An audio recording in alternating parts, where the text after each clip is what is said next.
తెలుగుదేశం పార్టీలో సీనియర్లను కర్వీపాకులా తీసిపారేస్తున్నారు. కూటమి అధికారంలోకి వచ్చిన తర్వాత నుంచి ఇదే జరుగుతోంది. మంత్రివర్గంలో సీనియర్లకు మొండి చేయి చూపించి లోకేష్ కోటరీకి పట్టం కట్టిన చంద్రబాబు నాయుడు ఇప్పుడు పార్టీ జాతీయ కమిటీ, పొలిట్ బ్యూరో పదవుల భర్తీలోనూ సీనియర్లను పక్కన పెట్టేశారు. ఇదే ఇప్పుడు పార్టీలోని సీనియర్లకు ఆగ్రహం తెప్పిస్తోంది. ఈ నిర్ణయానికి పార్టీ భారీ మూల్యం చెల్లించుకోక తప్పదని సీనియర్లు సైలెంట్గా శాపనార్థాలు పెడుతున్నారు. బాబు అండ్ లోకేష్ల తీరుపై సీనియర్ నేతలు ఫైర్ అవుతున్నారు. ఉమ్మడి విశాఖ జిల్లాలో టీడీపీకి ఆవిర్భావం నుంచి సేవలు అందిస్తోన్న సీనియర్ నేతలు చాలా మంది ఉన్నారు. వారిలో చాలా మంది మంత్రులుగా, ఎంపీలుగా కీలక పాత్రలు పోషించారు కూడా. తాజాగా తెలుగుదేశం పార్టీ జాతీయ కమిటీతో పాటు పొలిట్ బ్యూరో సభ్యుల జాబితాను ప్రకటించారు. ఇందులో సీనియర్ నేతలెవ్వరికీ చోటు కల్పించకపోవటం పార్టీలో హాట్ టాపిక్ గా మారింది.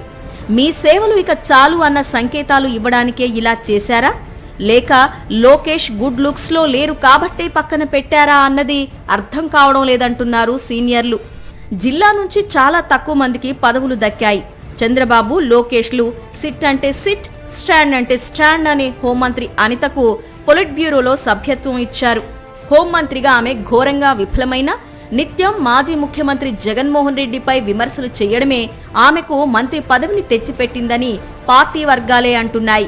5 సార్లు ఎమ్మెల్యేగా, 1 సారి ఎంపీగా గెలిచిన మాజీ మంత్రి గంటా శ్రీనివాసరావుకు జాతీయ కమిటీలో కానీ, పొలిట్ బ్యూరోలో కానీ చోటు దక్కలేదు. ఎన్టీఆర్ హయాంలోనే మంత్రిగా వ్యవహరించిన మరో సీనియర్ నేత దాడి వీరభద్రరావు, మరో మాజీ మంత్రి బండారు సత్యనారాయణ మూర్తికి మొండి చేయి చూపించారు. ఈ ముగ్గురు ఈ జిల్లాకు సంబంధించి చాలా కీలక నేతలు. అయినా వీరిని పక్కన పెట్టడం పార్టీలోనే చర్చనీయాంశమవుతోంది. పార్టీ ప్రధాన కార్యదర్శి పదవి కానీ, పొలిట్ బ్యూరో సభ్యుడిగా కానీ అవకాశం వస్తుందని ఈ నేతలు ఆశపడ్డారు. తమకు ఏ పదవి ఇవ్వకపోవడాన్ని ఈ నేతలు కూడా జీర్ణించుకోలేకపోతున్నారు. కాకపోతే పార్టీ అధికారంలో ఉండడంతో పైకి గట్టిగా విమర్శలు చేయలేక లోలోపల కుతకుతలాడిపోతున్నారు.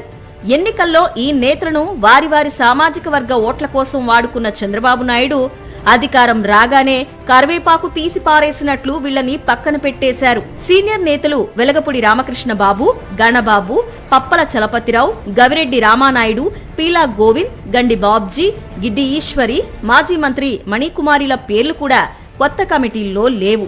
దశాబ్దాల తరబడి పార్టీ కోసం అహోరాత్రులు శ్రమించిన సీనియర్లను ఇంత దారుణంగా అవమానిస్తారా అని ఆయా నేతల అనుచరులు మండిపడుతున్నారు.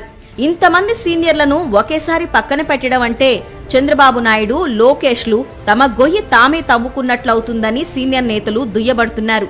ఎన్నికలు వస్తే కానీ సీనియర్ల విలువ బాబు, లోకేష్లకు తెలిసి రాదని వారంటున్నారు. ఎన్నికలొస్తే పార్టీ భారీ మూల్యం చెల్లించుకోక తప్పదని వారు హెచ్చరిస్తున్నారు.